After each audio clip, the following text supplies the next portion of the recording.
बरौली नाम का एक छोटा सा गांव था। उसी गांव में गोवर्धन नाम के सरपंच अपनी 2 जवान बेटियों के साथ रहा करते थे। सरपंच जी की एक बेटी का नाम लीला तो दूसरी बेटी का नाम लच्छो था।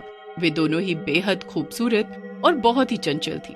उसी गांव में रंगीला नाम का एक लड़का रहता था जो आए दिन गांव की लड़कियों और औरतों पर बुरी नजर डालता रहता था।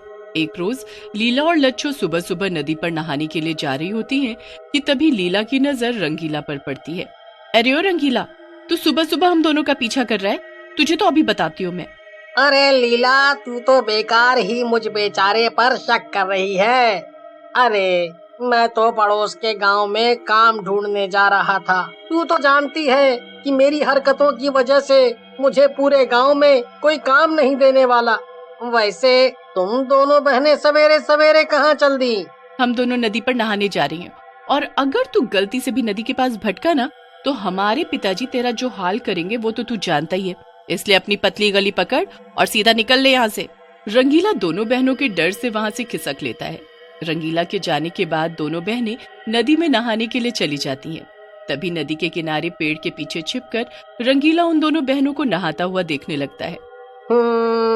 गांव में काम ढूंढने तो थोड़ी देर में भी चला जाऊंगा, पर पहले इन सुंदरियों को नदी में नहाता हुआ तो देख लूं। हाय हाय, मजा ही आ गया इन्हें ऐसे नदी में नहाता देख। फिर कुछ देर रंगीला पेड़ के पीछे छुपकर दोनों बहनों को नदी में नहाता देखने के बाद काम की तलाश में दूसरे गांव निकल लेता है।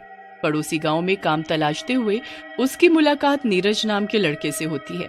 नीरज भाई, आप तो बड़े आदमी लगते हो। पैंट शर्ट, बढ़िया जूते और हाथ में स्मार्टफोन। इन गांव की लड़कियों को तो देखो, ये आपको कैसे तिरछी नजर से देखती हुई जा रही हैं। मुझे तो लड़कियों की बस गालियां ही मिलती हैं। हाँ नीरज भाई, आप तो बस मुझे अपने पास काम पर रखो। हाँ। अरे रे, लड़कियां ऐसे ही थोड़ी ना मुझे हंस के देखती हैं। मैं इनके लिए शहर से लाली, बिंदी, कजरा, गजरा जाने क्या क्या लेकर आता हूँ, तभी तो ये सब मेरे आगे पीछे नाचती हैं। चल तू ये सब छोड़, तुझे एक बढ़िया चीज दिखाता हूँ। मेरे स्मार्टफोन में एक से एक सुंदर लड़कियों की फोटो और वीडियो है। फिर नीरज रंगीला को अपने फोन में लड़कियों की फोटो दिखाता है, जिसे देखकर रंगीला नीरज से कहता है, भाई नीरज, इन लड़कियों में वो बात नहीं है जो हमारे गांव की लीला और लच्छो में है। पूरे गांव में उन दोनों बहनों जैसी सुंदर दूसरी कोई लड़की नहीं है। और जब सवेरे सवेरे वो दोनों नदी में नहाती हैं, तो देखकर दिल खुश हो जाता है, कसम से। फिर तो रंगीला भाई, मुझे भी उन दोनों हसीनाओं को नदी में नहाते हुए देखना है। फिर क्या था, अगली सुबह रंगीला नीरज को लेकर नदी के पास पहुंच जाता है और फिर वो दोनों पेड़ के पीछे छुपकर लीला और लच्छो को नहाते हुए देखने लगते हैं। तभी लीला की नजर नीरज और रंगीला पर पड़ती है। हाय रे नाश पीटे, रंगीला तू सुधरेगा नहीं। लगता है पिताजी से तेरी शिकायत लगानी ही पड़ेगी। और ये तेरे साथ में कौन है? हाय दया रे, लच्छो जरा देख तो इस लड़के को, ये अपने फोन में हम दोनों की नहाते हुए फोटो खींचे जा रहा है। रुक, अभी बताती हूँ तुझे। तो क्या कहा तुम दोनों बहनों ने कि तुम अपने पिताजी से हमारी शिकायत लगाओगी? अगर ऐसा किया ना, तो ये जो नीरज भाई ने तुम दोनों की नहाते हुए वीडियो बनाई है ना, वो गांव के सभी लड़कों को दिखा देंगे। हाँ। ऐसा बोलकर रंगीला और नीरज वहाँ से चले जाते हैं। उसी दिन शाम के समय दोनों बहनें बाजार से सामान खरीदने जाती हैं।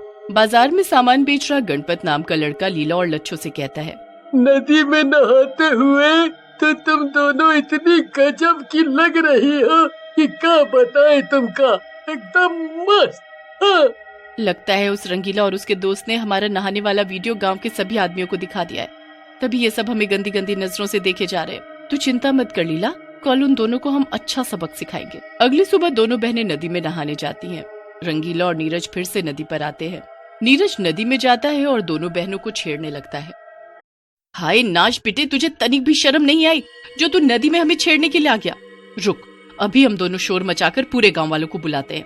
दोनों बहनें जैसे ही नदी में शोर मचाना शुरू करती हैं, फिर नीरज और रंगीला मिलकर दोनों बहनों का गला पकड़कर नदी में डुबो देते हैं, जिसकी वजह से उन दोनों की मौत हो जाती है।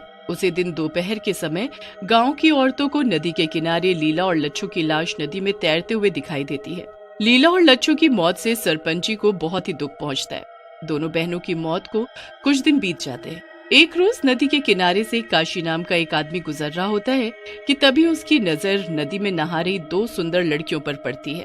क्या बात है, क्या बात है, जरा देखो तो इन लड़कियों को।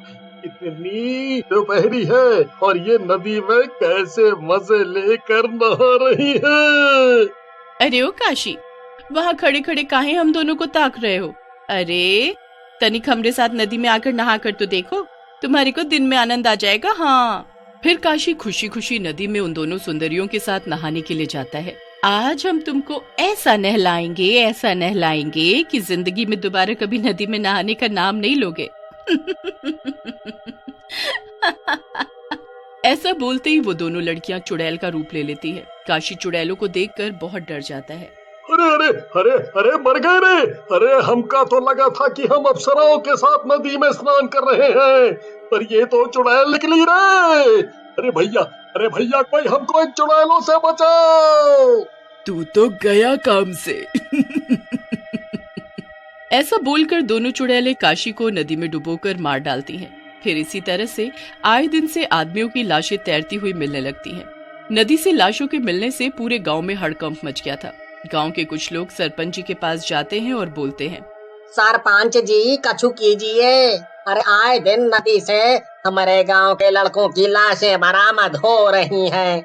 समझ नहीं आता कि ये सब कौन कर रहा है। जब से मेरी दोनों बेटियों की नदी में डूबने से मौत हुई है, तभी से ना जाने क्या हो रहा है। आए दिन नदी से गांव के लड़कों की लाशें मिल रही हैं। तुम सब गांव वालों को चिंता करने की कोई जरूरत नहीं, मैं कुछ न कुछ करता हूँ। कुछ दिनों बाद रंगीला नदी के पास से गुजर रहा होता है कि तभी उसे गाने की आवाज सुनाई देती है। आओ हुजूर तुमको सितारों में ले चलो। गाने की आवाज का पीछा करता हुआ रंगीला नदी में नहा रही लड़कियों के पास जा पहुंचता है। अरे ओ बाबूजी, वहीं खड़े हुए हमें नहाता देखोगे कि हमारे साथ भी नहाने के मजे लोगे?